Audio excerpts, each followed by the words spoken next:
Hey guys, I'm Hellhound, or horror metal, if you prefer, whatever you want to call me.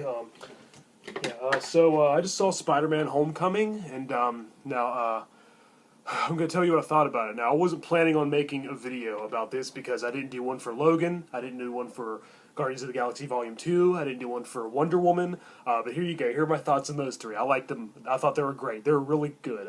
They were done very well.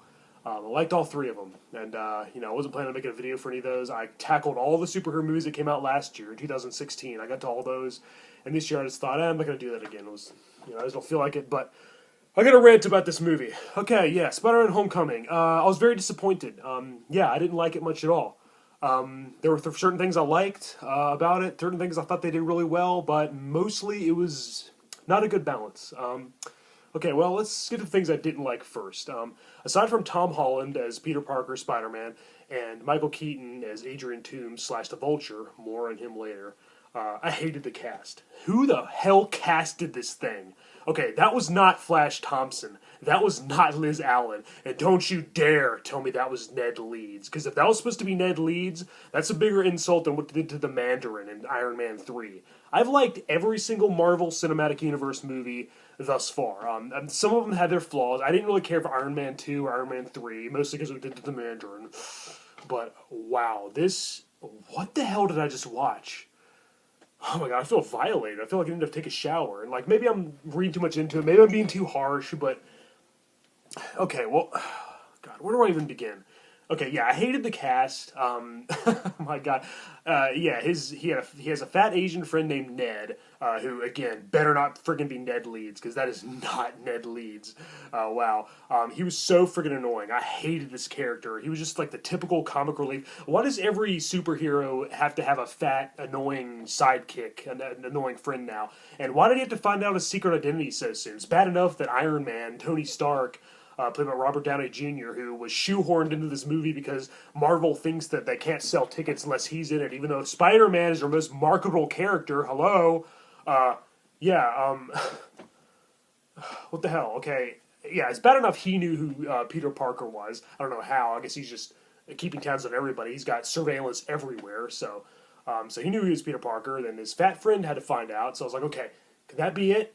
Peter Parker's supposed to be a loner. In this movie, he was like, he was wanting to join the Avengers. That's all I could think about. And that was my biggest problem with the movie. It was basically just another 2-hour-long preview for the next Avengers movie.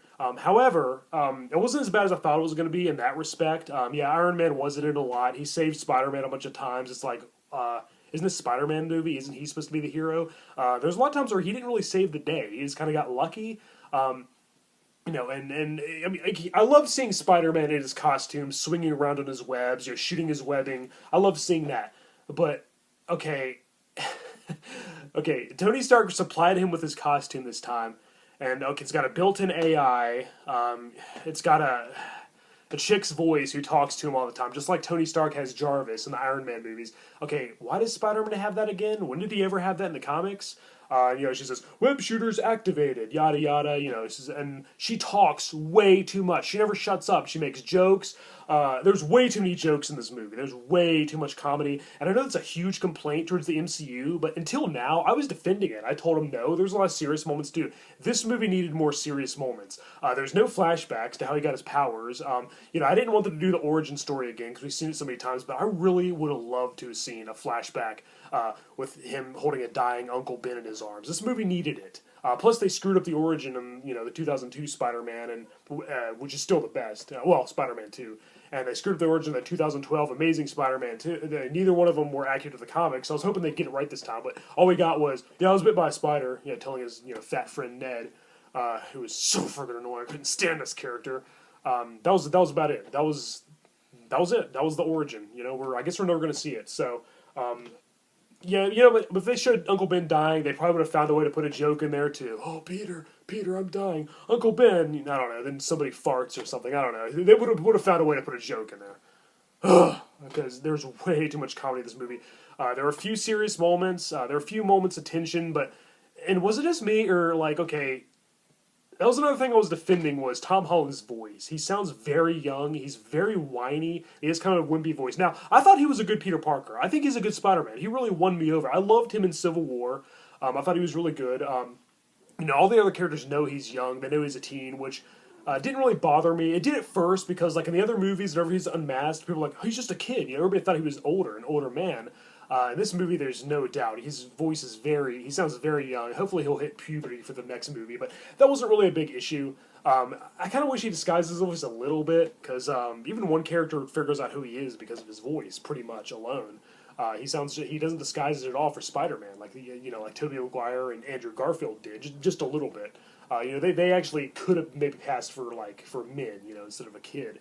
And he is in high school again. I don't know what the obsession is with him in high school. He was only in high school for the first maybe almost 30 issues of the comics, and that's probably what my main problem is. In preparation for this movie, which I was super hyped about, despite there's things about the trailer and there's things I read I did not like, but I thought I was still gonna enjoy it a lot. I thought I was gonna be proven wrong, like I usually am with trailers I don't like. I've been reading the comics constantly. I read the first 50 issues. The Amazing Spider-Man, Amazing Fantasy 15, annuals, all that, and my little trade paperbacks, my neatest collections of all the Amazing Spider-Man comics in order. I watched all the cartoons, the 60s one, the 80s ones, the 90s one, which is my favorite, the 2008 Spectacular Spider-Man, which is pretty good for a newer one.